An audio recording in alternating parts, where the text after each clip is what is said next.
Assalamualaikum warahmatullahi wabarakatuh. Saya Dewi Khairunisa dari S1 Kebidanan, Institut Medika Dr. Gigi Suherman, ingin mempraktekkan komunikasi antara bidan dengan pasien yang datang untuk berkonseling tentang mental kehamilannya. Terima kasih.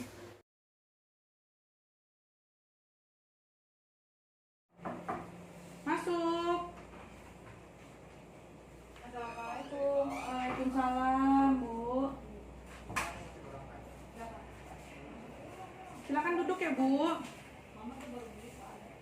Dengan Ibu siapa ini, Bu? Dengan Aini Oh, dari mana, Bu? dari Bekasi. Umurnya berapa tahun, Bu, sekarang, Bu? Saat ini usia saya 23 tahun. Usia kehamilannya sekarang berapa bulan ini, Bu? Berapa minggu? 37 minggu. 37 minggu ya, Bu, ya. Udah masuk ini ya, Bu. Bulannya ya, Bu, ya. Minggunya ya. Iya, udah trimester 3. Iya, baik, Bu. Bagaimana kondisinya ya, Bu, saat ini, Bu? Alhamdulillah baik, Bu.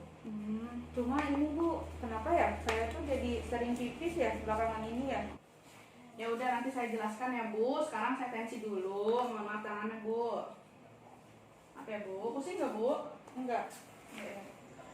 Riwayat tekanan darahnya normal ya, Bu, ya? Saya darah rendah. Oh, gitu. Oke, kan kita periksa ya sekarang ya, Bu.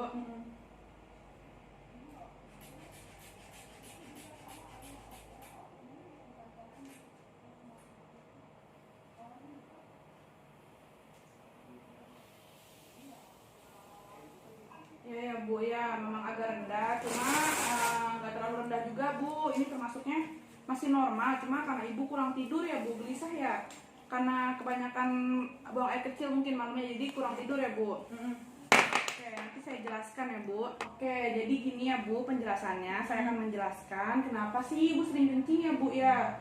Itu karena kalau misalkan dari awal kehamilan memang Ibu udah merasa sering kencing, itu emang wajar ya, Bu. Wajar sekali kita merasa sering kencing pada saat hamil karena adanya tekanan di rahim kita, yang kebetulan rahim itu kan dekat tuh ya dengan organ-organ reproduksi lainnya seperti paru-paru, diafragma ya, Bu. Terus ada kandung kemih ya, Bu. Sering berjalannya waktu tuh ya, dan ini tuh kan akan berkembang ya, Bu, aktivitasnya, bobot badannya.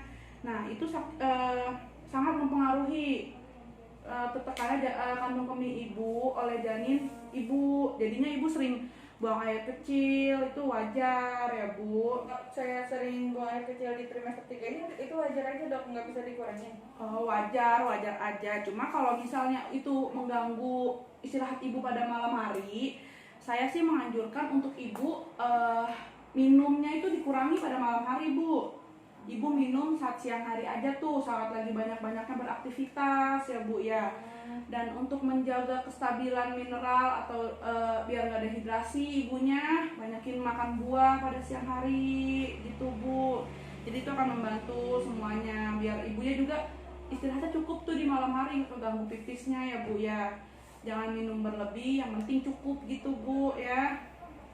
Ada lagi, Bu, keluhan yang lainnya, Bu? Iya kan, waktu kemarin itu kan saya udah USG ya. Iya. Nah, terus di USG itu ternyata terdeteksi tuh di janin saya itu ada 1 lilitan tali pusat. Itu kira-kira saya masih bisa peluang normalnya gimana ya? Oh, gitu. Jadi kalau misalnya yang saya pelajari itu ya, Bu, adanya lilitan tali pusat itu tidak memungkinkan untuk tidak pasti kita harus melahirkan dalam keadaan seksio ya, Bu. Tapi kita tuh bisa melihat itu, kita harus juga melihat kita ini bisa persalinan normal melihat dari jumlah lilitan tali pusat itu yang ada di lilitan leher janin Ibu ya, Bu. Misalnya kalau misalnya kita masih bisa ditangani secara normal, itu posisi janin yang benar, lilitan tali pusatnya itu tidak lebih dari 2, Bu, ya. Oh, jadi berarti saya kalau untuk lahiran normal peluangnya masih ada ya, Bu? Iya, masih, karena di sini kan kita udah melihat tuh di USG udah dikontrol ya, Bu, ya.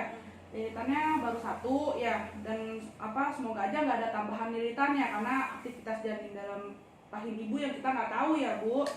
Itu masih ada kemungkinan besar untuk kita persalinan normal ya, Bu. Alhamdulillah ya. Tapi saya anjurkan Ibu untuk sering-sering kontrol ya, Bu. Jadi harinya itu diperbanyak untuk sering kontrol datang. kita dapat memantau pergerakan si janinnya itu gimana, aktif atau enggak ya Bu. Karena ada lilitan itu, takutnya ya Bu, pergerakan dari janin tersebut tuh terhambat gitu Bu, bisa jadi kekurangan oksigen atau gimana ya Bu ya, yang kita takuti. Untuk saya sarankan ibu bisa ikut prenatal yoga ya Bu, atau kan sekarang udah mendekati hari persalinan nih ya Bu ya, ibu bisa ngelakuin ini, perbanyak chest pose Bu, chest pose position. Ibu tahu nggak Bu? Enggak. Itu kalau misalkan ibu lagi sholat nih ya Bu ya, perbanyak waktunya, dilamain untuk sujud Bu, biar posisi janinnya itu bisa memasuki rongga panggul yang benar dan tepat Bu.